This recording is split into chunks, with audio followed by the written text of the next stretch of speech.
And the idea of being a sexual human being, like a sexual person or an entity, is just, the hell are you thinking? You know? And some of these girls at church had to live two lives. At church, they were this holier than thou person, but out on the streets, like, people hear this stuff, right? And so they always had like this weird duality, you know? And a lot of these girls too, and people always hear about this joke. It's like, oh, always get that Catholic girl because they were freaking the sheets. But that shit was true, like, because they had to repress it throughout the whole thing. That, you know, in 5, 4, 3, 2, 1. Hello, everybody. Welcome to another episode of the Genius Brain Podcast. Now, normally we don't really do this because you guys are so used to seeing people that I know personally in the comedy space. But in the past, I've been doing this podcast now for 3 years, right? And one of the things that has been like an ongoing theme is a talk about mental health. Mm-hmm. One of the biggest things why is because it's something that I never really focused on. And, you know, I went through counseling and everything like that when I was younger, but I don't think when you kind of live in a small bubble, you kind of think that everybody thinks the way that you do, especially when you don't have conversations about stuff like mental health. So specifically when it comes to like, just because obviously I'm Korean American, I only know about the Korean American experience, right? Mm-hmm. And we were talking about it earlier where I was telling you about, you know, people that I know in my personal life who have parents that are in denial that their kids need help simply because they don't want to admit that something's wrong. Right. So like when I was a kid, I remember just like even in like the church scale, right? Something like their kid, I don't know, they would have anger issues or something else. And instead of addressing the issue that the kid has, they get mad at everybody else in the congregation saying that my kid's fine. You guys are all fucked up, right. You know? And so this tends to be like a big issue that I think that a lot of like Asian Americans have, or maybe it's just like immigrant parents. I feel like a lot of immigrant people outside of just from Asian people deal with this idea, this denial that people need, you know, help in terms of like the mental space. Like it's just something that's never been addressed. And it's something that I had to deal with when I was a kid because I always assumed that I was okay. And one of the biggest things that I started to realize was that there's a difference between like venting and hanging out with your friends and getting like professional help from a therapist. Right. Because those things are therapeutic, but it's not therapy. Mm-hmm. And I didn't know the difference. Right. And I'm like, oh, I could just talk to my friends and I'm perfectly fine. And then every day, nothing would get solved. We would just meet together. We would just gripe about the same things over and over again. And I would still deal with the same issues. And I'm like, oh, I thought I had therapy and it's not. So Liz is a therapist. And I thought it'd be great for you guys to kind of hear the perspective of somebody who's in this field rather than somebody from me who's going through therapy instead. So one of the topics that I really wanted to talk about, you know, and that you wanted to bring up as well, was kind of like the issue with, I guess, like therapy and like Asian culture and how I feel like, or maybe we feel like a lot of people don't get the help they need specifically in Asian culture and why. And like, I wanted to know your thoughts on that. Yeah, I mean, it is so highly stigmatized, right? Not only in Asian culture, but I think I also grew up thinking therapy is only for people who gets locked up in asylum or something like that. Yeah. So if you go to therapy, you're really crazy. So I didn't start going to therapy until I was 30 years old or something like that. When I started my school to become a therapist, I only started because I knew I was like, I want to become a therapist and I don't know what therapy is. Let's go check it out. Okay. I wanted to help people. I like mental health. I like, like psychology, but I didn't really know what I'd be doing. Thinking like, okay, when I go to therapy, like they're going to just tell me I'm good, you know, like I felt pretty confident. Like I know myself. I'm, you know, little that I knew, I found out so many different things about myself. Like, wow, I didn't know I was living my life this way. So my perception obviously then changed. Like, oh, okay, it's just really about exploring who you are, you know, what you want to be. And maybe, yeah, if you're dealing with crisis, you learn how to deal with it.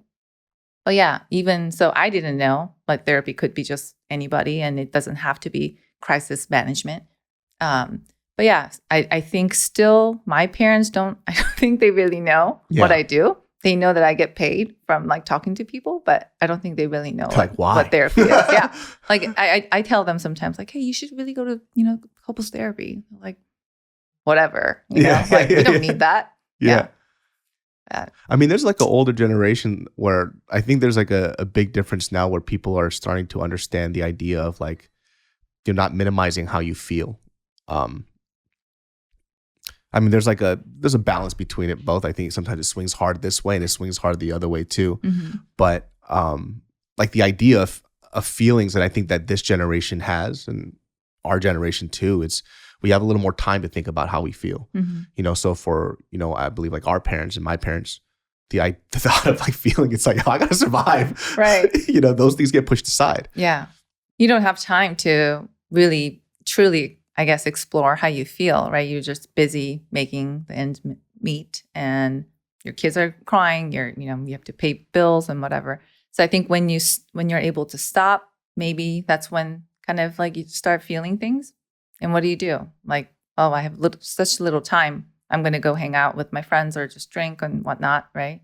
And that's how you feel better a little bit, but you don't really get to any of your real issues. Like, I think like, because I never got to know my father very well through him. I actually had to get to know my dad through my mom, because my dad is like, it's weird because he was a pastor.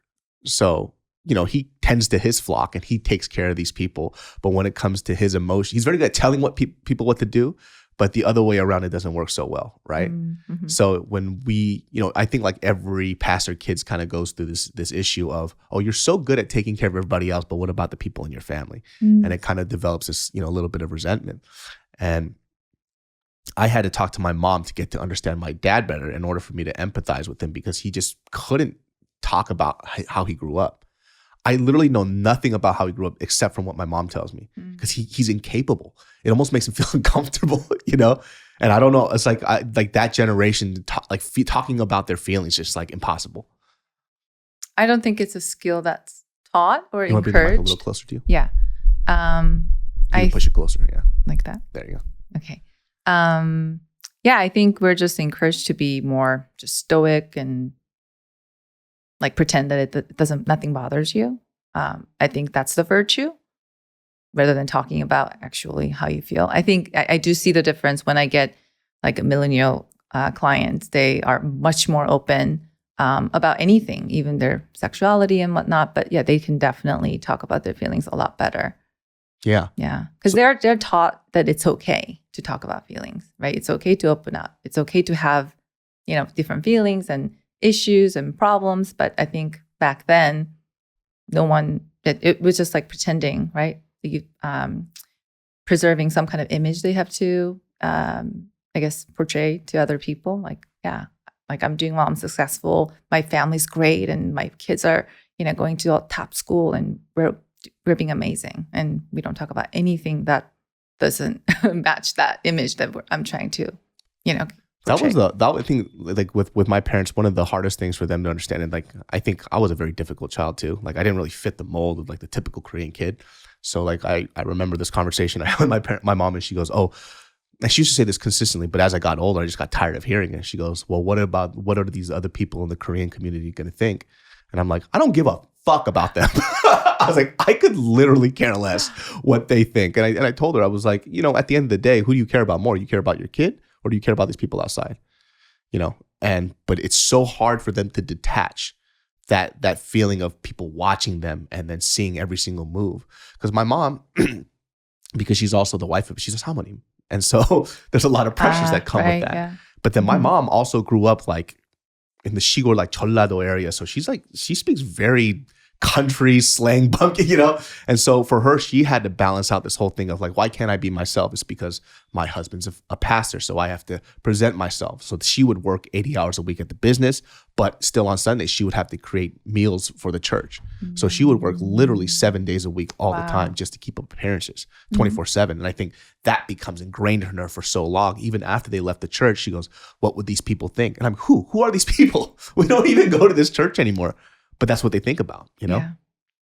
Yeah, it's sad that comes first, but I think that's maybe also the difference between community-based culture and then like, you know, very individualistic, like Western culture, right? They think about, people think about how things affect us or what am I getting, you know, maybe even how I feel rather than like how other people are going to feel. Like the whole thing about like wearing masks, you know, like in Korea, like there was probably no question asked, like, wear a mask for everyone else. And you just wear a mask. You don't question, right? But here, you have to think about, okay, like, is it good for me? is it good for them? But what am I putting in my body? Yeah, it's understandable, but also at the same time, there isn't any as much as a consideration of like how it affects other people or how do I look but yeah, I think in Asian culture, there's definitely a lot more pressure to think about, how do I present myself to others, or how does my action affect other people? Do you feel that with your older Asian clients, that's a big reason why they don't want to come into therapy because of how it looks like to the public? Yeah, for sure. I think, I think part of it is that they don't even know what therapy is, so they don't think that it will work. And then I think just in case someone finds out, right, then it's going to ruin their reputation. And especially at church, I think pastors actually offer help, right? Like they do some counselings and stuff. But yeah, no one goes, as far as I know, because they're afraid that it's going to get out somehow, right? So even then, like with through religion, they're not really getting help either. What are some of like the bigger, maybe reoccurring themes or issues that you see with a lot of like Asian Americans or like even older Asian people that come through and seek help with you? I'll say shame. Oh, yeah. Because I think that's kind of the controlling method of like shaming people in especially Asian culture to get people to do something or not do something, especially like, let's say, sex, right? I was taught when I was in Korea that sex is bad. If you have sex with multiple people before you get married, you're a slut. You don't want sex. Women don't masturbate. You're just a bad person if you ever think about sex, right? So of course, I felt really ashamed every time I thought about sex. And later, I was so repressed. I didn't even think I needed sex or I want sex. So I had to do therapy for that. But let's say something simple as just like being a good student, right? If you're not a good student, there's a lot of shame that you bring upon your family, whole family, not just you, right? You're doing this to our family. If you, I don't know, get in trouble, it's all kind of like shame-based. So I think that's what I deal with the most. People feeling not good enough. They don't get enough positive reinforcement or positive affirmation. So the only thing they do get is negative reinforcement, right? So yeah, your identity like surrounds shame that you've been accumulating like all your life about everything. Yeah, I definitely probably felt that a lot too. The idea of like that's the motivating factor is that you do this so you don't make us look bad versus you do this because it makes you happy. Or I was watching this docuseries, and I mentioned this on the podcast before on Netflix, where it was they were basically the suicide rate in Korea is extremely high. I make a joke about this, so I'm like, Korea never loses. We're number one. So like we're like number one in suicide. We beat Japan, which my God. I was shocked, right? Because 6-7 years ago, Japan was the top. Yes, yeah. But then Japan's like number 7 or 8 now. Oh my God. And then Korea's number 1. And so like I'm trying to figure out what's going on over there, right? Like what is it specifically in that culture? Because I don't know. I'm Korean American, right? So I came here when I was like 2 or 3 years old. So I really don't know what's going on in Korea. When I speak about the Korean experience, I speak about my Korean American experience in a town called Sacramento. So it's very niche, right? So, one of the things that they brought up was they had a couple of students, and they basically asked them like, oh, what are your dreams? They go, I don't have dreams. I know what goals are. I figured out what my goals are, but the concept of a dream, I don't know. What is it? I don't know what this is. Right. So I wonder if that's like, made me think like, what is the emphasis of what did they emphasize what it is to live in Korea? Like, is it just simply to knock off these pillars in your life, like these goal marks? But when it comes to what you personally want, you always have to push that aside in order for you to kind of uphold this image or, get this amazing job. But they never really think about, okay, what makes me happy? And I think like, Korea too, because of how after the war, how fast we rebounded, the emphasis on education was so important.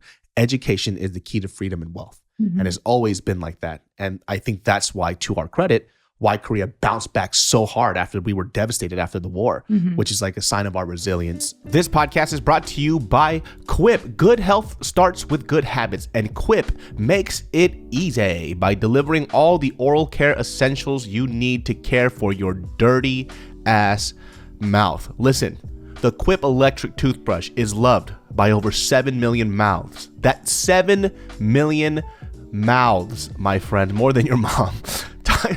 Time sonic vibrations with 30-second pulses to guide a dentist-recommended 2-minute clean. Yes, my friends, reusable handles in a range of sleek metal hues, including best-selling all black and all pink, as well as bright plastic colors, sure to make a pop to your bathroom counter. My Quip electric toothbrush looks dope. Every time somebody goes in my bathroom, they're like, oh, what's with that toothbrush? I'm like, it's my Quip, baby. Respect it. It looks better than your ugly ass thing that you have on your sink counter. Sorry, don't mean to disrespect, but I love my Quip. Now, straight up, real quick, if you guys don't know, with stylish and affordable electric brushes starting at just $25, you won't be paying through the teeth for better oral health. I'm talking about sexy and affordable. What is that? That's a David So guarantee. If you go to getquip.com/genius right now, you'll get your first refill for free. That's your first refill at getquip.com/genius, spelled GETQUIP.com/genius. Quip, the good habits company. But then after that, when things are better, what are you left with? And these kids are like, oh, these promised jobs that we have, we're not getting them because there aren't enough jobs. So they're like, well, I studied my ass off. I went to all these cram schools, and now I'm here and I don't have a job. What am I worth? Yeah, I mean, I think so. It's been like about 20 years since I've lived in Korea or more.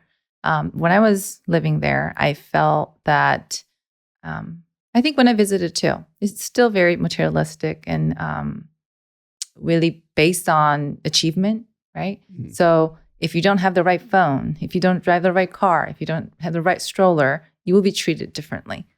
I know here too in LA, like if you go to like maybe West LA, people will look at you kind of like, oh, what are you carrying? What kind of car you drive? But it's like that everywhere in Korea. So again, you're ashamed, right? If you can't afford the right phone. So you'll be bullied or, whatnot.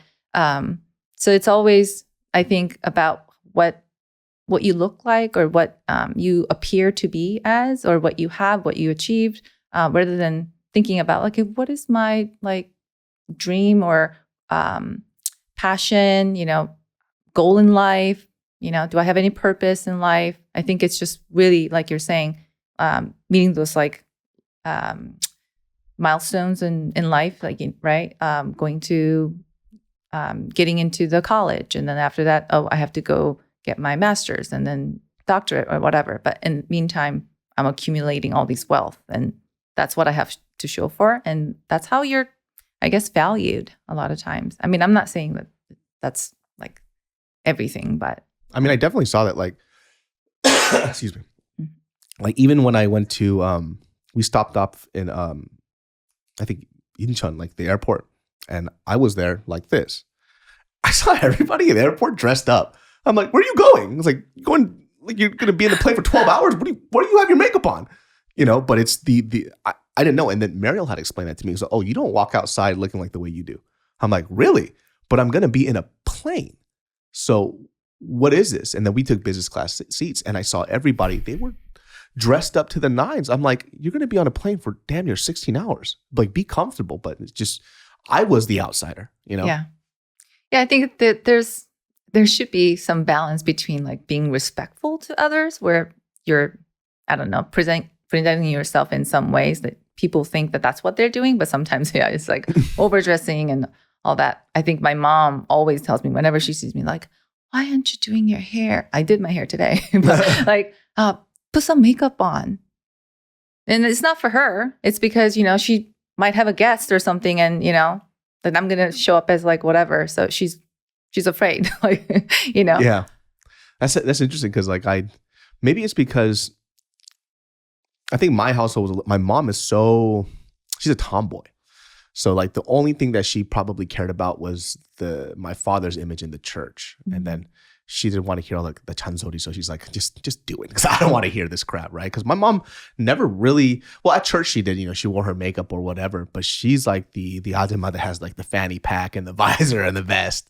So I think I never grew up with too much. Well, I'm also a boy. So I don't know. I know Mariel, I mean, she's talked about on this podcast too, where her mom, like I've never, because I don't have girls in my family, so I don't know what it's like, but it's, where's your hat? How come you're not wearing a hat?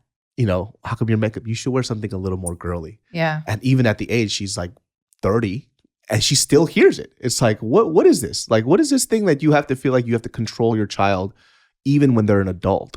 Like, I would even understand straight out of college or whatever, but she's in her 30s. Like, what is this? Like, what is this idea that they feel like they always have to do this? And in my mind, I'm thinking, that's stressful on you. Like that you have to constantly just helicopter parent over your child, like 24/7. But I didn't know this because all my cousins are boys. Mm. I don't see this a lot. But then when I saw it with her, I was like, oh, this is stressful. Never stops. Yeah. My mom would tell me like, well, I don't know if I can say this. I don't think she's going to watch this. She'll tell me, oh, you're getting fat. Or, your face is getting rounder. What are you doing? You should stop eating or something like that. And it wasn't like malicious way. It was in loving way. It's like as loving as it can be. Yeah. But yeah, it hurts, right? And so, yeah, I think I really became paranoid about like gaining weight and looking certain way and all that stuff. Do you feel like a lot of like, if you have a lot of Asian clients, like do the girls feel there's a lot of the issues about their personal image? Yeah, for sure. But I think a lot of times what I see more is you have to be perfect in every way. Mm-hmm. Like not only that you have to look like a model and, really pretty, whatever, skinny, but you also have to be like intellectual, you have to be top of the class, you have to be a lawyer or doctor or whatever. You have to be the whole package. Yeah, I mean that pressure is so. I also feel like a lot of like kids have to deal with that a lot. It's like the idea. Well, I kept reading these memes like maybe starting from like 6 or 7 or 8 years ago. It's the idea of you can have it all, right? You can be the businesswoman, you could be the stay-at-home mom, you could do it all at one time, but that's not fair. It's also very unrealistic. Mm-hmm. Like, I think the idea of it was empowerment. Right. But it also made people feel inadequate at the same time when they don't reach these benchmarks. But it's, how fair is that? It's unfair. How can you do this? Like, I see my friends right now, they have kids, right? And sometimes I see them, they're trying to do it all. They're worn out. They're worn the fuck. I just hung out with my friends over the past weekend, and like she's like, I'm tired. I was like, yeah, I'm glad you said that because it looks like you're so well put together. But I look at what she does, and I'm like, I can't handle what you do. Like I look at you and I start stressing out, But it does wear her out because trying to be this idea of the strong millennial woman who has to have it all, and if you're not, then you're not this. You're backwards. Like you're such an old fashioned woman who doesn't do all these things. But balance is everything. Like there's a give and take in everything that you do, but nobody really like talks about that. It's always just the meme. Right. Yeah. So you have to be perfect. I think a lot of Asian Americans, especially women too, I think they're more like perfectionist, and that's what they struggle with the most. And now maybe their parents are not living with them, and so they don't get that external, pressure so much. But now it became their own voice. So now they're telling themselves like, "Oh, you're so stupid. You made that mistake. What happened to you? Oh, you can't even do that. Oh, you're supposed to be juggling everything. And why aren't you doing it?" So again, now you're shaming yourself, right? So how do we get out of that? It's just really a vicious cycle, because you are bound to make mistakes, but if you don't allow it, there's no compassion. So shame and judgment, you have to deal with that. So there's a lot more, I feel, the stress that's given to you, like just from daily living. And on top of that, what you're adding is like you're torturing yourself by just going over all these mistakes all the time, or what you're not doing, what you're failing. And then, it just keeps accumulating. And one day, a lot of times, you'll have a panic attack or whatnot. Things start breaking. Yeah. And that's when you realize, okay, something has to change. I see a lot of, I think people around my age, or I say 4 or 5 years older, like these traditional Korean dudes, they're so funny to me. Like when I look at them, and they like to put on this front that they don't care about anything. They don't have these things don't affect me. But you could see it. It bothers them so much, and they put on this front a lot. So I always wonder too. One of my guy friends, he's one of these classic when people talk about toxic masculinity, I don't even know what that means sometimes. But when I talk to this guy, I'm like, oh, that's what they're talking about. I'm like, you have toxic masculinity. And, I know this dude because we grew up together, and he was a young, but he talks just the way his dad does. And it's just this idea of it's even hard to put it into words sometimes, the way he talks about things, he makes jokes about how big his dick is, or also, these classic, these cringy, guy moments, you know? And he's now becoming this socially awkward, distant human being, because he doesn't know how to interact with people normally outside of him talking to his boys that only talk about quote unquote traditional male boy things, right? When a girl walks by, they talk about their tits and ass 24/7. They're damn near 40 now. It's what the fuck are you talking about, guy? Relax. And it's when I see that, I always wonder too. It's what would happen if he went to therapy? How much could he unpack?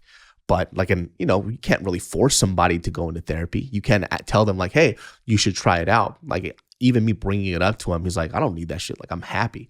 I'm that's not what everybody around you thinks though, because you put off a very different vibe from how you are. So for you, have you ever had to deal with those type of where they actually kind of reached the point where they came into you, and then how do you unpack that? So I think it really depends. Some people come in at least because of certain event, they have some kind of insight into their own behavior. So they'll say, okay, yeah, you know what? All this time I have no idea, but this happened. And now I feel like there's something there I want to explore. Sometimes they just come in thinking okay, there's nothing more I can do. I just need something. So I'm here, but I don't even know what therapy is. I don't know if it's going to work. And I don't even know, if you're good, any good, whatever. So they just give it a try. But I think in those instances, I think they're not really open to feedback or suggestions, or even really exploring their own thought patterns or behavior. Because they know everything. I'm good. I'm going to just keep living my life this way. But I just don't know why I have this issue. You see, I always wonder how do you deal with that? Because I know somebody now who's I kind of got him to go to therapy, but he's a very tricky case, right? Because I've known him since we were kids. So he's been going to therapy now for 3 or 4 months, right? But I see him progressively getting worse. And this is what I'm always curious about. So how do you deal with somebody who's very good at saying the right answers, right? Because he's very good at that. So I feel for him, when he goes into these therapy sessions, he always tries to therapize somebody who's therapizing him, So he's thinking about what is the answer that I can say that'll make this person think that I'm becoming better, versus him actually trying to explore being better. And I've seen him do it multiple times. And I was very concerned, okay, he wants to try therapy. He's going to give it a go. And just the things that he's saying. And I'm you're doing it again. You're doing that thing where they're listening to what the therapist is saying. And then he goes, oh, what's an answer that they want to hear that makes me feel like I'm smart? How do you deal with that? Because I feel that's a lose-lose situation. How do you unlock this pattern? Because because I could hear it sometimes, because we'll be in the house and he has his online thing is echoing. I hear it and I'm yeah, he's doing that shit again. I know him, Yeah. And so I'm how would you deal with that? I don't think I had a case like that, but something similar would be when I used to work with eating disorder population.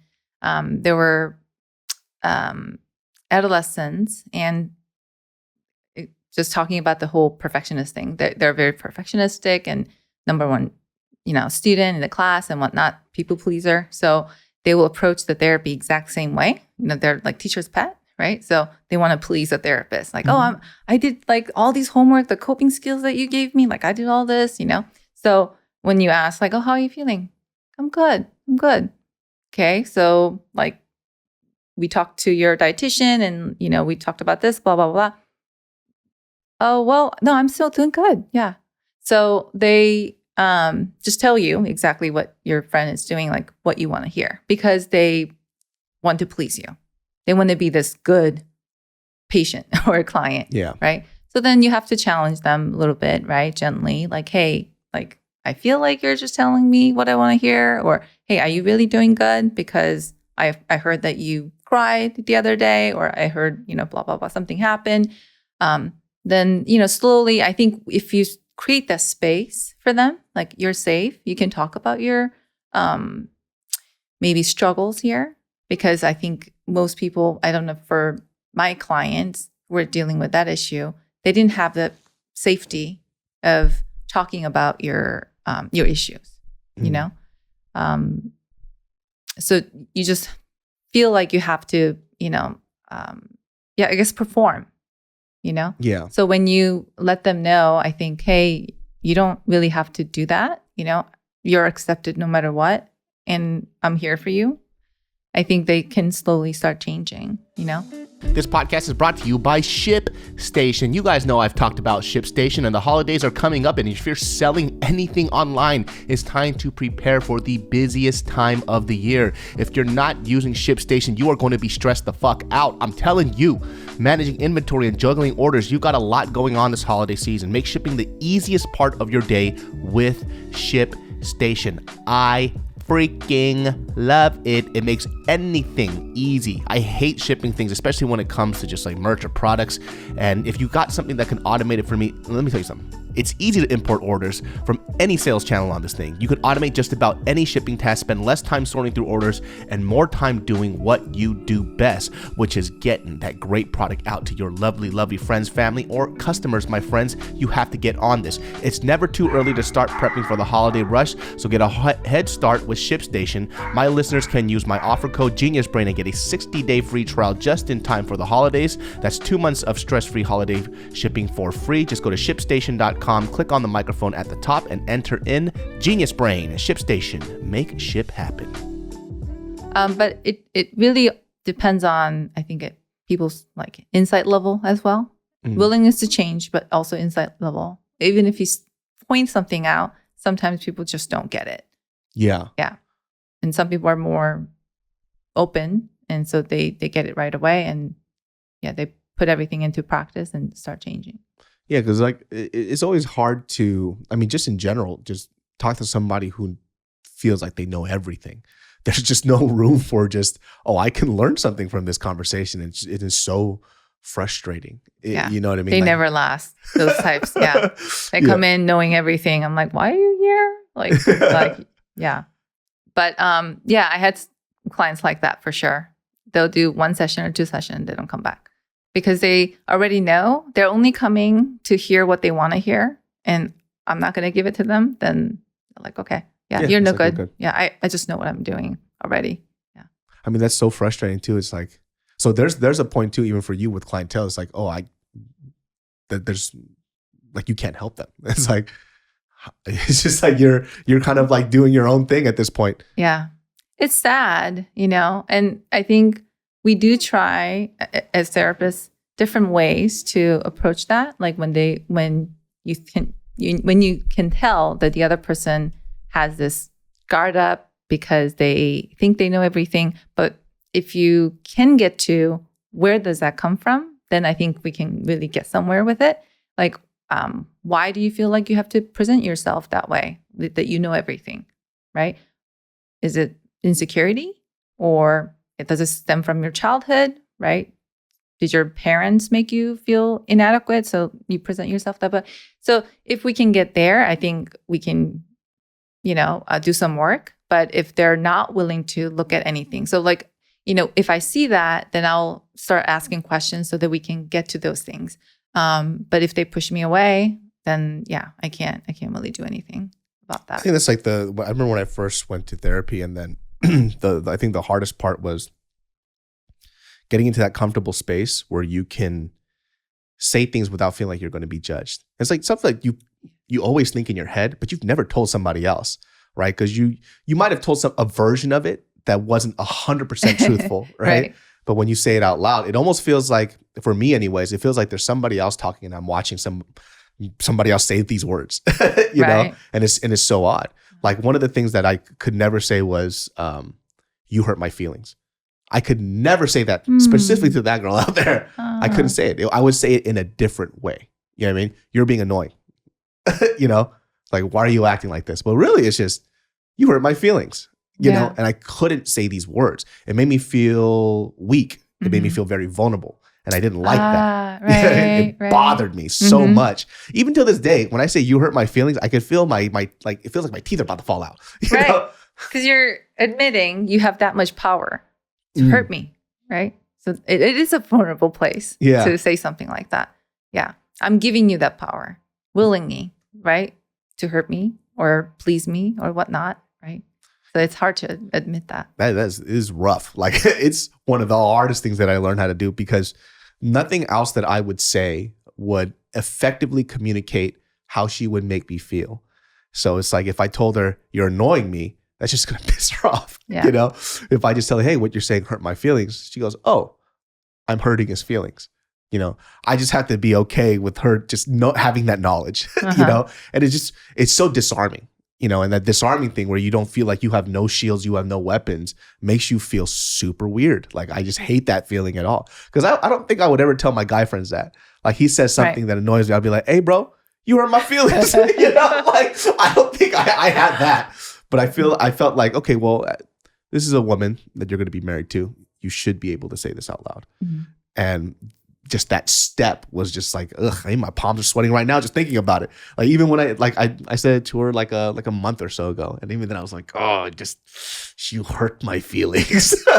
But you know, it took that one statement and she understood, and then she apologized. Before it would be so roundabout. Like, why are you doing this? How am I annoying you? Or, yeah. And it would just cause a fight when really it could have just been one simple solution of, oh, I understand what emotion you're going through. And I think like that disarming part, especially for a lot of like Korean males, it doesn't really happen. It's just easier to call somebody stupid, you know, and obnoxious rather than saying like, what you said affected me this way. Right. Well, it's easier to just blame the other person and saying like, oh, well, you always do this. You hurt, you act crazy, or you're just inconsiderate or whatnot, versus like, I'm hurting here. You know, I feel so sad. I feel so alone when you do this. So it's easy to hide behind anger and just some kind of criticism or an attack, rather than you, excuse me, being really vulnerable with the other person and saying, hey, it makes me feel this way. And I'm actually really hurting here. I need your help, or I need some affirmation here. I need your support. It's hard. You kind of touched upon like the kind of like sexuality and like young like Asian American like females. When I was when you bring that up, I always think about like church was such a weird thing. Like the experience of the Korean American church was so odd because of, like you mentioned, the whole shame factor, right? And the idea of being a sexual human being, like a sexual person or an entity, is just, what the hell are you thinking? You know? And some of these girls at church had to live two lives. At church, they were this holier than thou person, but out on the streets, like people hear this stuff, right? And so they always had like this weird duality, you know? And a lot of these girls too, and people always hear about this joke. It's like, oh, always get that Catholic girl because they're a freak in the sheets. But that shit was true, like, because they had to repress it throughout the whole thing. That, you know, I told this one funny story where I knew a church leader who, she would have sex, right? And I remember we were hanging out, and this is after I got older, right? And then she didn't leave the church, but she was graduated from the youth ministry. And she was like, you know, people were talking openly, we're having jokes or whatever, whatnot. And they're like, oh yeah, like, oh, she doesn't have her virginity. Like, you're not a virgin. She goes, I'm still a virgin. I was like, you're not I know who you hooked up with all the time. Like your boyfriend at church. She's like, you guys hooked up all the time. She goes, no, he didn't come inside me, so I'm still a virgin. Oh my God. And I'm like, wait, what?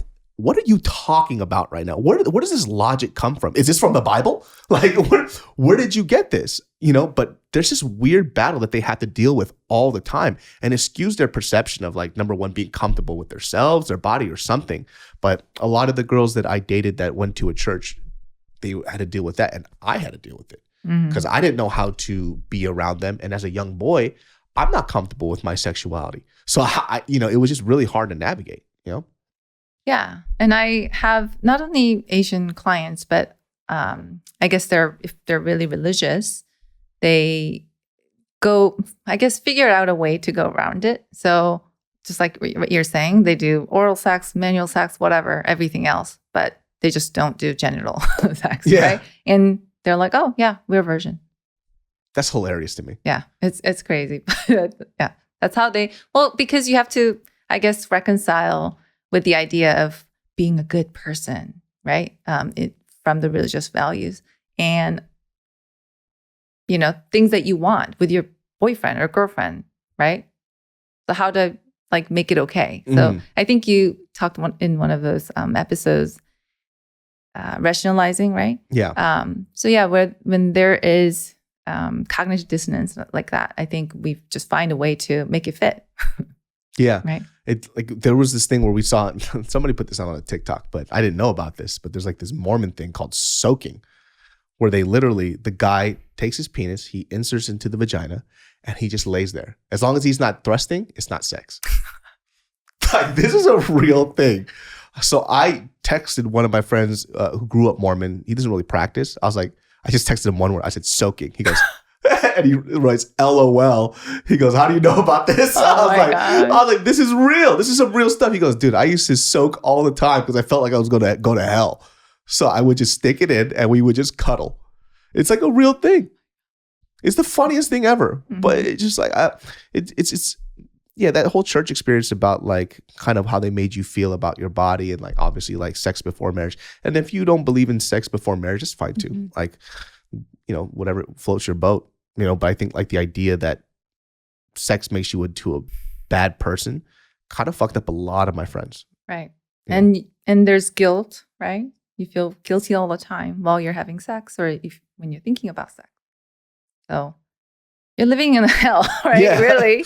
Yeah. But yeah, going back to what we were talking about earlier, I had a lot of Asian clients who had family members who committed suicide. And sometimes they knew, they saw the signs. Sometimes they didn't see it at all. And I think people just kind of miss out on everything. I think people don't even know what depression looked like, right? What does a depression look like? Oh, when they're telling you, oh, I want to kill myself. Yeah, that's depression. No, it can look very different, right? It can look like just they're in bad mood for days and days and days and not really have a real crisis, right? But yeah, after years of that, maybe they will get there to the point I'm going to kill myself. But I think people don't know, even if what they see is serious. What do we do with that? Oh, we're not going to put him in hospital. So just let him stay home, and maybe with time he'll get better. Yeah, that's how things happen because no one's informed what mental health is and what you do, where the resources. Yeah, it's so hard to approach. I think what we mentioned before with I've known somebody their family they're just in complete denial. Everybody else sees it but them because it's the ADHD. You tell somebody their kid has ADHD, they go, my kid's not dumb. Nobody said your kid's dumb. Yeah. But there's a different way to deal with your kid because he's hyperactive or he can't focus. Yeah. And dealing with that, especially for me when I was a youth minister and sometimes with these kids and they would ask the kids would act up or whatever and I'm like, hey, there's something off, not mentally with them personally per se, but something happened in school or something no, there's nothing wrong with my kid. That's immediately first thing they say off the jump, right? Mm-hmm. And they completely ignore and they get mad at me and I'm like, listen, I'm trying to help your kid out. I'm with him more than you are. I have conversations with these kids and they tell me stuff that they don't tell their parents. But the moment you bring it up to him, it's like, hey, maybe we should help your kid out with this situation because, like, for example, there was a kid who was hooked on Oxycontin. Mm. This kid was just stealing stuff from his family members just to pay to get some pills because those pills are expensive. The high doesn't last very long, super quick. And I brought it up to them. I was like, hey, so for this kid robbed his cousin and took all of his games, PlayStation or whatever, stole that stuff, sold it just for some pills. I knew about this. So I talked to them and I'm like, hey, he has a problem. He has a drug addict. He's a drug addict. And he goes, he's fine. It's the first thing they said to me. And I'm like, what do you mean he's fine? Like, he's not fine. Like, he was like, no, like there's stuff that you don't know about. Like his friends got him to do it. Like, I'm like, what do we do here? Like how do I get this family to understand, like, hey, your kid needs help. And that's like, even something small like that, even when all the evidence is laid out before them, they take it and they sweep it under the rug. Yeah. And I've had to deal with that multiple times, whether it was their kids having anger issues, whether it was kids, like, I'm not sure if these kids were depressed, but they would just be, slumping. I don't know what happened in their day, but you would ask their parents about it and they would just be like, you're wrong. Right. And they would ignore it. And you see these kids get progressively worse and worse and worse. And so, yeah, you're ashamed, but also I think you have to deal with that guilt of, like, is it something I did? Right. But if you admit it at that point, now you have to take responsibility, right? And you're not ready to do that. You're not going to therapy, right? So you just push it away. No, it's not here. I don't see it. Yeah, that personal responsibility, the probably thing is like what messes them up the most, right? It might be like an inner thing of like, if I recognize that this thing is wrong with my kid, I played a hand in that as his parents, right? And it makes them feel bad, right? And then they have like all kinds of unresolved, personal trauma or whatever already, so they can't add a thing on the top, on top of it, right? Because they're not doing anything with it, right? So it's just being accumulated. But yeah, like I think you make a really good point about addiction. People find ways to deal with whatever they're dealing with if you're not in therapy. So addiction is one of the ways to cope, right? Numb whatever you're feeling. I don't want to be here. Because when I'm here, really here and now, it's so painful. So I have to go away, right? Disappear. I have to check out. So whatever the addiction is, it's a way of checking out, right? Whether that's drug addiction, gambling, game, sex addiction. So you learn to just cope by numbing yourself and you don't feel anything. This podcast is sponsored by BetterHelp. Is there something interfering with your happiness or preventing you from achieving your goals? You know, my friends, I have been sponsored by BetterHelp because I love them. And the fact that other people have used them by listening to this podcast makes me so freaking happy because you are focusing on your mental health. And if you're wondering how easy the communication is, you can communicate in under 48 hours. And no, it's not a crisis line. It's not self-help.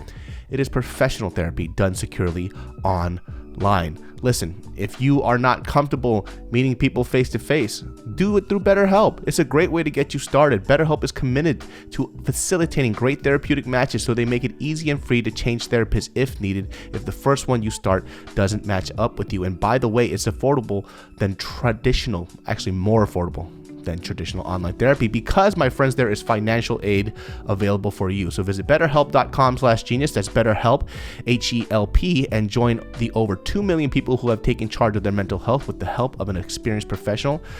Special offer for Genius Brain listeners: get 10% off your first month at betterhelp.com/genius. I feel like that's what a lot of people just have to deal with. The moment you recognize it, the work that comes after scares them. Because I feel like as a therapist, when I spoke to my first therapist, they unlocked something. I was scared to go further because I'm like, what else are you going to find out about me that I don't want to deal with?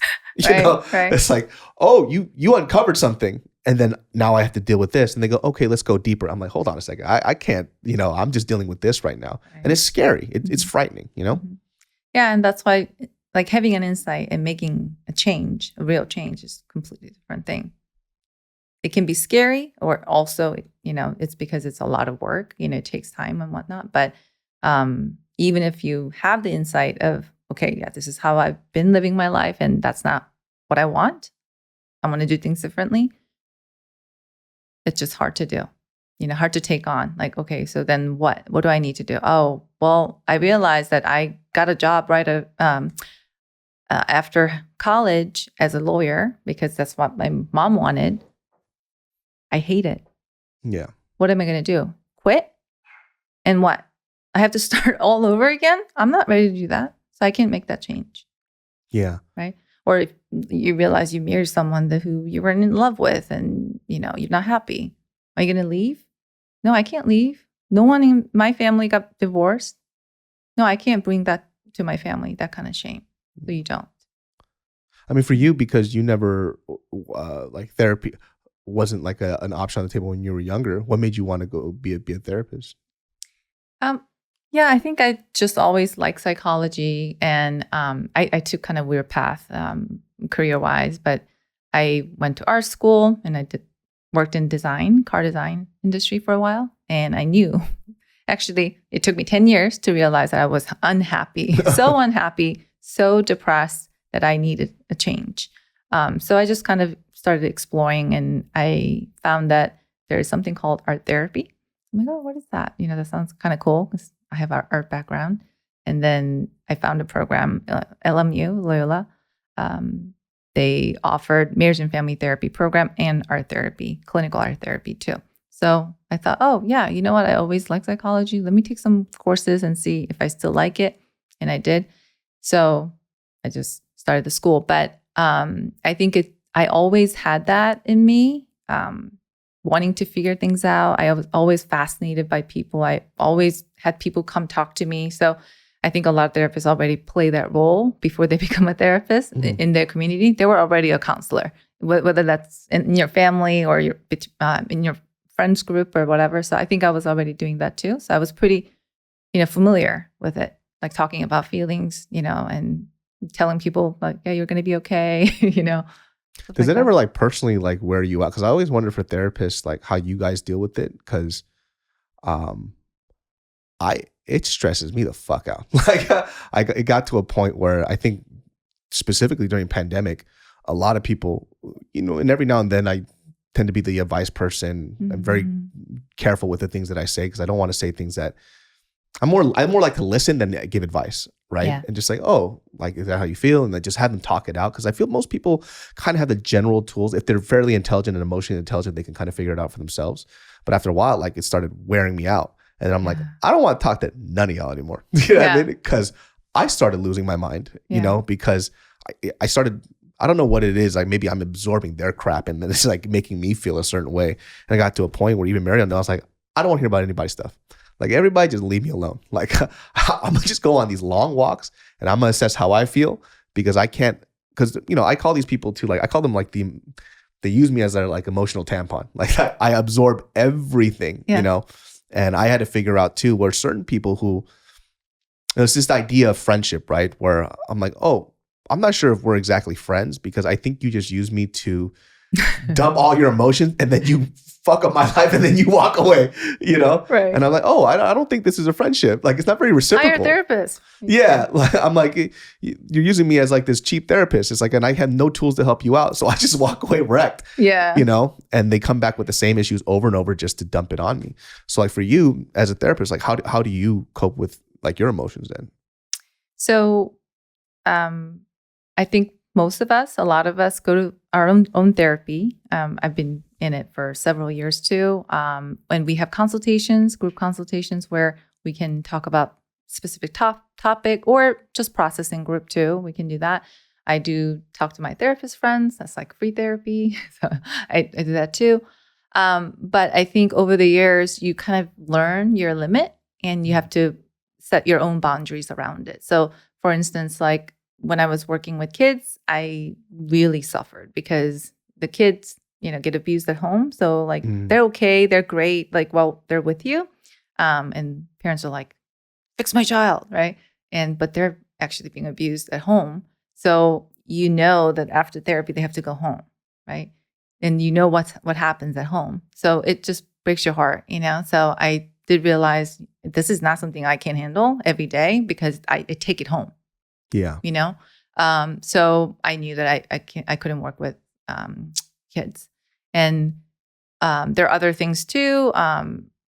Also like severe trauma, I tend to absorb a lot more. So I don't do that. I'm mainly attachment therapist. So I do a lot of couples and individual relationship work. I do some trauma as well, but not in depth because I know that I'll be too affected. So that's what I do, kind of try to know my limit and, set my own boundaries. But also I know that other therapists too, you have to learn how to not, I guess, absorb everything, we learn, like we there's a phrase like leave everything like at the office, right? Yeah. And so whatever you heard or whatnot, you don't bring it. Sometimes people literally like leave their notes or whatever it is at work, so they don't really take it home.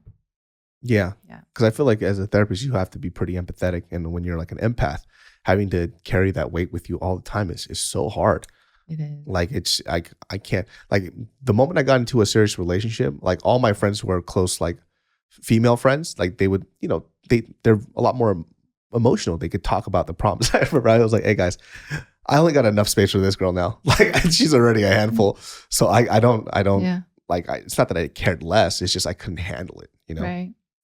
Yeah, there are sessions or clients who make us feel like, wow, like you went through so much, and I feel kind of drained after because there were so many like abuse history or whatever. But there are a lot of other sessions, other clients, maybe even though that's what they went through, when they're able to make change or whatnot, you feel really rejuvenated and happy. I think it's both. Sometimes, it does happen to us, but just because we're listening to people like suffering or complaining or whatnot, that doesn't always mean like we're going to feel bad. Sometimes because we're able to help them, we feel good. So you get a little bit of both every now and then. Yeah. That makes sense. I'll say. Yeah, I didn't get much of that, but like I got a lot of like, this shit is fucking exhausting, right? Yeah. For me, especially like because I work with couples more, when I know that they came in like thinking, okay, this is the last resort. Yeah. We're going to split after this if this doesn't work, right? And then when I know that they stayed because of therapy, because they made so much progress, then it makes me feel really good, right? That I help someone and that I'm doing something meaningful in my life. I think one of the cool things too that therapy does is like allowing somebody to kind of look at themselves, right? Because it's, we talked about how easy it is to blame somebody else.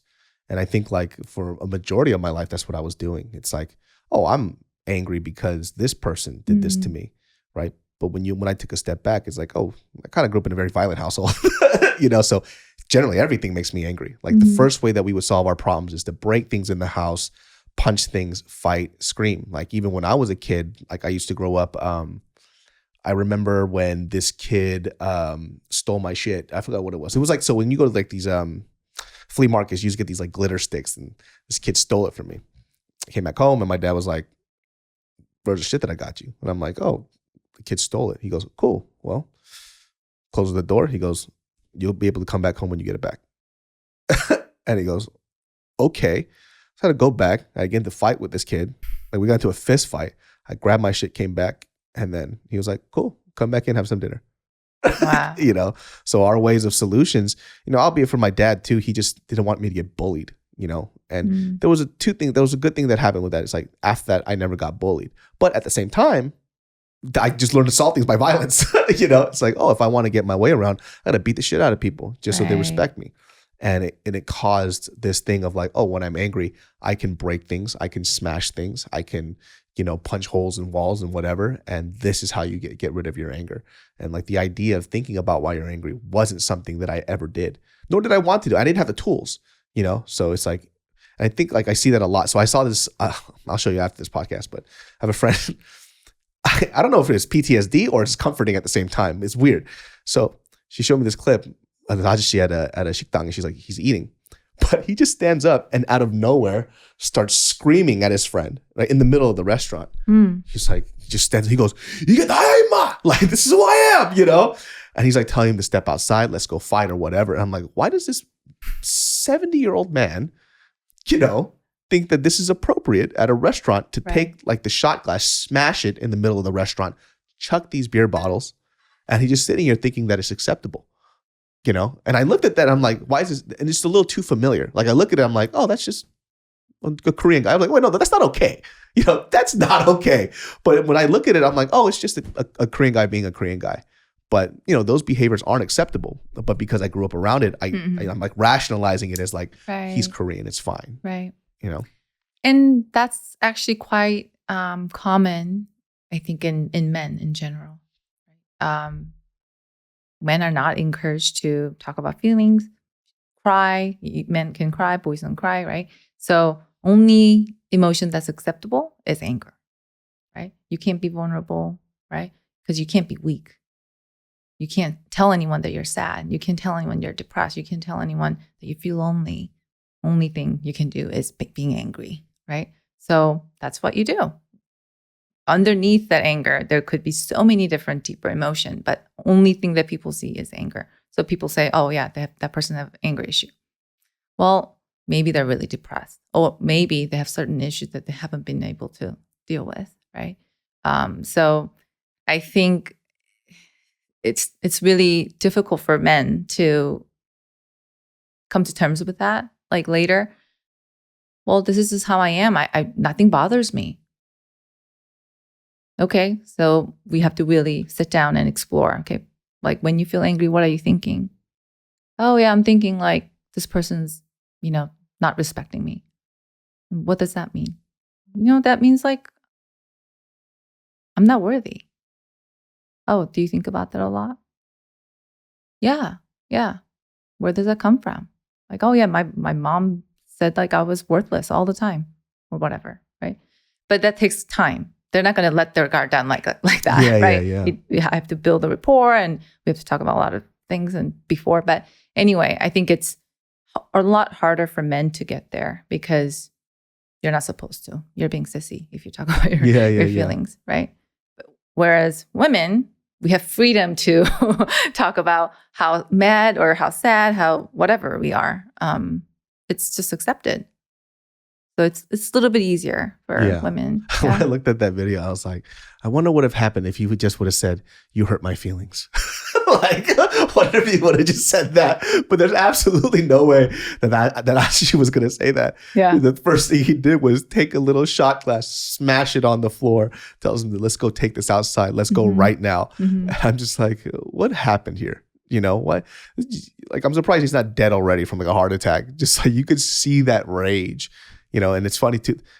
The funniest part of that video too was when there's a younger Korean guy that walked up to him and he's telling him to leave. He could see me, the big Korean guy. He walks up to me, he looks at me, he goes, I'm so sorry. I was like, oh, now that it's not a female waitress, it's a bigger guy coming around. Suddenly you calm down. But it's like that macho thing. Yeah. It's just so sad to see. Right. And then people think that, oh, well, I was just really overwhelmed with the anger, or, that person said this, and so it's justified. It's never justified, right? Your action is your own action. No one made you do anything, right? You can take many different choices, but you made that choice of being angry and smashing that shot glass. You could have said, oh, you hurt my feelings. Or you could have just walked away, right? So I think that's the thing. Like, they have to also come to terms with that. Okay, no one's making me actually do anything. No one's causing me to be angry. They are doing these things, or these things are happening, but I'm still in control over how I experience things. I can get mad, or I don't have to get mad. That's so hard. Yep. That is probably the hardest thing to do. Because especially when like you're in the heat of the moment and your emotions are flaring, it's like, this person made me do this. Like, what other choices did I have? It's right. Like, you had a lot of choices. Exactly. Yeah. It's really hard to do. But I think what helps me and some of my other clients is I always remind them, like, my goal of life is to not suffer, right? So to reduce suffering, what am I going to do in that moment? I'm not only reducing everyone else's suffering, right? That's like a byproduct. But how do I not suffer here? Me getting my blood pressure really high, anxious, angry, whatever it is, it's not worth it. Why? something bad already happened to me. And I add more suffering on top of it just because I'm reacting to it in a negative way, right? Thinking, oh, it shouldn't have happened. This person's a jerk. All of that just adds more suffering onto me. That's right? the idea of with drinking poison, praying for somebody else to die. Yeah, exactly. Yeah. Like, so what is the am I point of going to so you have a choice in that moment if you're able to stop, which is really hard to do too.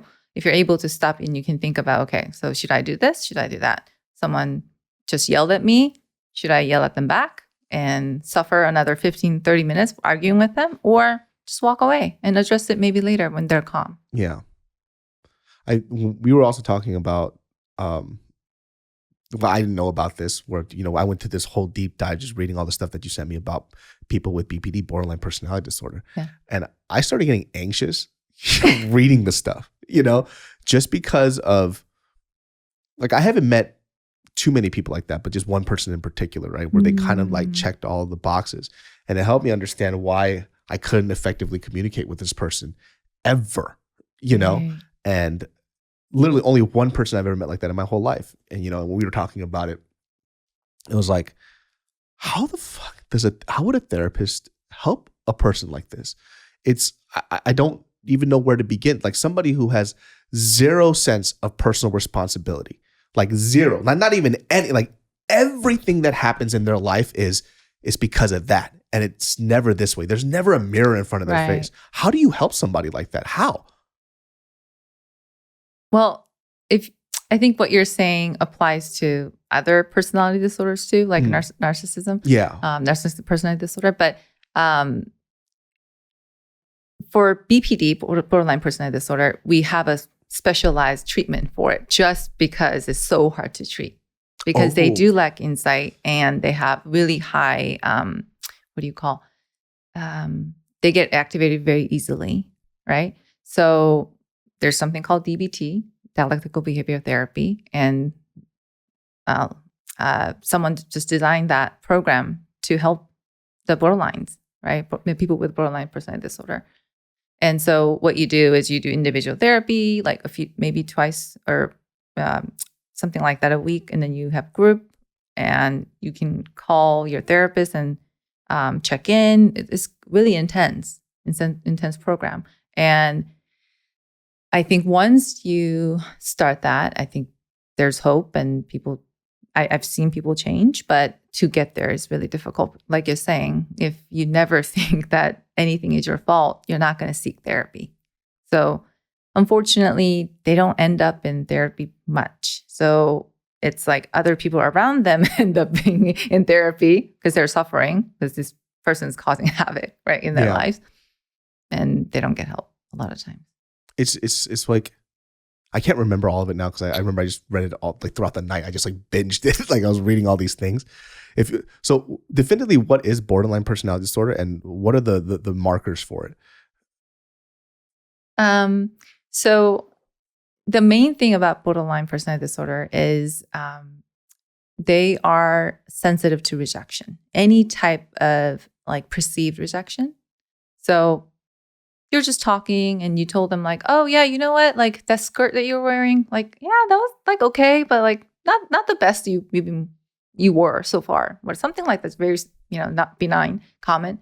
They can get really upset and go off on you right there, right? Because they have experienced severe rejection before in their life. So it's mainly from their caregivers. Maybe they didn't feel loved, or didn't have a good relationship, or maybe their parents left and they had to, raised by a single parent or something like that.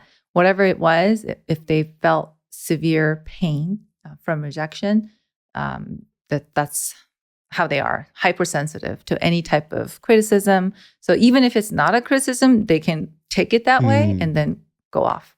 Yeah. So there is hypersensitivity. And then also you'll see that, God, I'm forgetting the words, like the anger outbursts, right? Pretty common.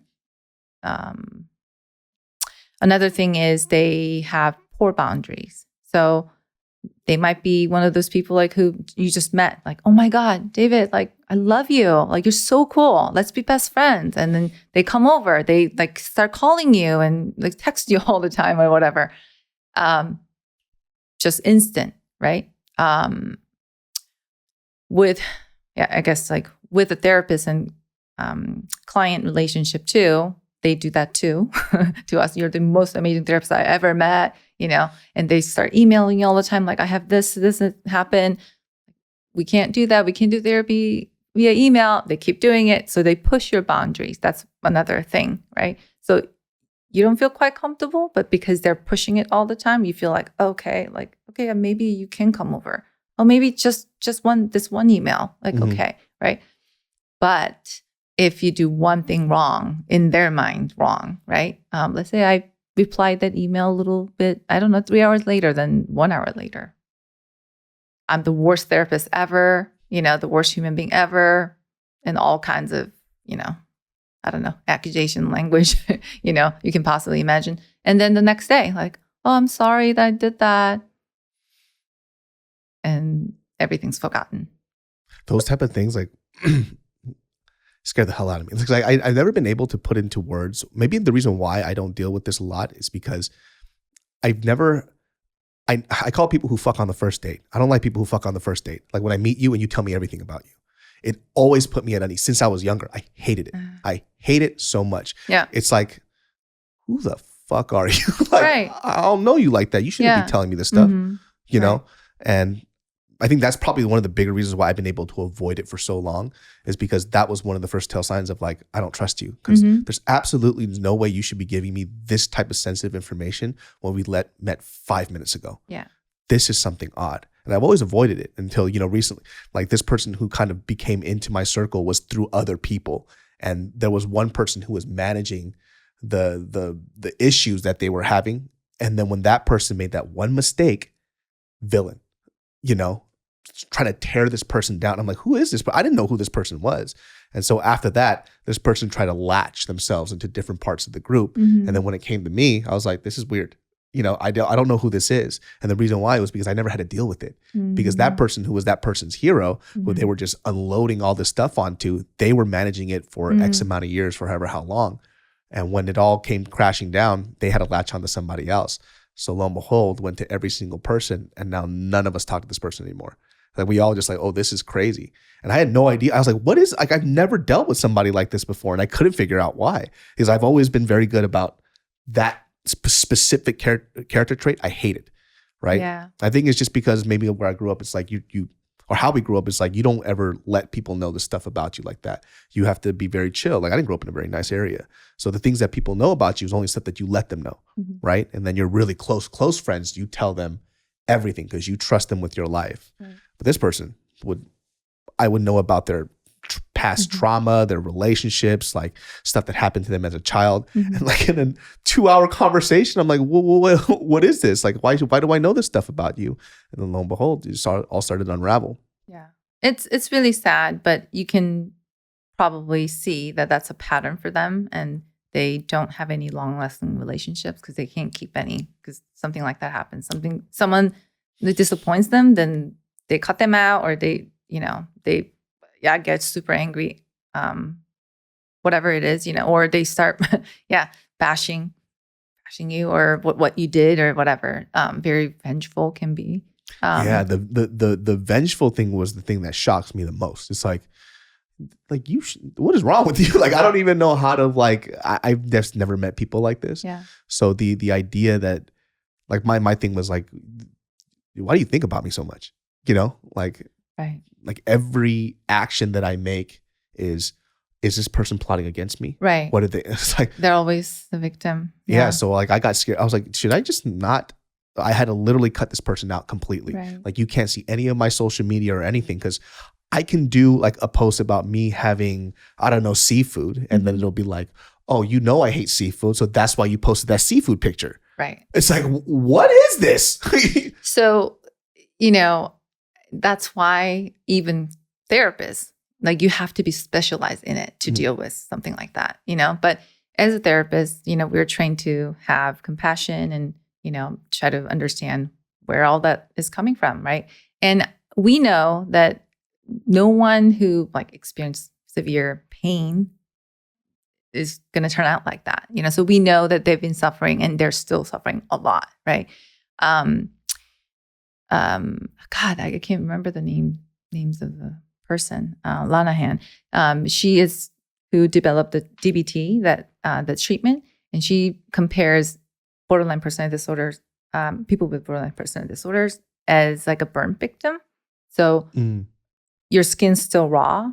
It's not like stressed or anything, and that's how you walk around every single day. That's how sensitive, hypersensitive you are. And so you're always watching out for like some kind of clue, some kind of sign that people are planning against you, or they're hurting you, or they're doing something to you. So, you can imagine how painful that life is. It's so sad that they have to go through that every single day. But because they lack insight, because they don't get help a lot of times, that's kind of like a, life pattern. They get really close to new people, and then they're okay for a little while. And then once that new person makes a mistake, they're gone. Like, no, I can't deal with you. And they keep repeating. So they don't have any long-term true friendship. Yeah, that's like, I don't know, a lot of people didn't like this years ago. Like I used to say in the podcast, it's like, I rarely develop long-term bonds with somebody who doesn't have any friends. And it's a big sign for me. It's like, there's a reason. It can't be everybody's an asshole. There's no way. Like, there's absolutely no way everybody is an asshole. And what I found out, younger, where my dad used to tell me this too, but when you're rebellious as a kid, anything he says is just whatever. He's like, people don't have friends. Like, you have to look at who this person is. I'm like, dude, Dad, you're supposed to be a pastor. What happened to this loving man? But he was just giving me these warning signs, and I had to find out the hard way. It's like, oh, there's a reason why they don't have any friends. There's a reason why these people they come in and out of people's lives 24/7. They can't create long and strong bonds. Mm-hmm. Like, for example, with this person, after, we all just up and left because of what this person was doing. Next thing you know, I hear through the grapevine, throughout some of our other friends who are still friends with this person, that, like they started hanging out with like their siblings. And mind you, because I know everything about them, they would say terrible stuff about them, haven't talked to them in years, and they reconnect. And it's like telling me, like, in their like Instagram feed posts, it's like, here with my day ones for life. It's like, you haven't talked to them in like years, but it's almost like, it almost felt like they were trying to show us, like, I'm still good. Right. And I'm like, I don't even follow you anymore. I had to hear it through somebody else, because they didn't know what was going on. Mm-hmm. And they're like, this person's acting a little weird. Like, this person started hanging out with their mom again, and the mom was terrible to her. Mm-hmm. And it was just like, what do we do here at this point?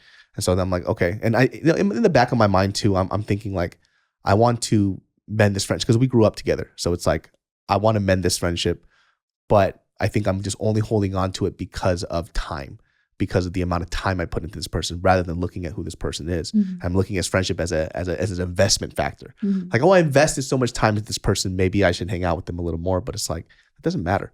Like, how does this person make me feel? What is this relationship like? And I think as we get older, I started realizing my threshold for bullshit is so much smaller. Like, it's so curt. I'm surprised, like, how short it is. Yeah. And I think probably you've learned to prioritize your happiness and your mental health and all that first before like thinking about, okay, yeah, like they may be just understanding, and like they're good people, like they keep making mistakes. I need to help them. Well, that wraps up this episode of the Genius Brain Podcast. Well, where can they find you if they wanted to seek your counsel? I have a website called Couples Healing Center, or you can email me to lesbietherapy.com. I mean, at Gmail. I'm sorry. I'm like, sorry. At Gmail. Okay. Gmail. Yeah. And I've personally sent a few of my friends over to Liz, and they've loved it, and I think like one of the cool things is like, therapy is, I call therapy like churches. Like, you got to find the one that's right for you. Right. It's not a one size fits all type of thing. And, a lot of the people that I've been sending over to you are like Korean people, because they just don't believe in therapy. And I think there's a lot of cultural nuance that every time they had to go to a therapist that wasn't Korean, 80% of their therapy was them trying to explain to them why it's like the way it is. Right. Yeah. which That's takes a up big factor. so much time, and sometimes people just don't understand. It's like, so why did your parents throw the rice cooker? It's like, move on past this. Like, this is, so it just makes that's just how it is. Yeah, it's like, I don't know why. I can't explain this to you. Like, I don't know why Korean people just start punching holes in walls. So yeah, you could check out Liz if you guys feel like you connected with her in some type of way. I hope you guys enjoy this podcast. Genius Brains every Thursdays and Sundays. And up until next year it's only once a week because it's wearing me out. So, but we'll see you all next time. Peace.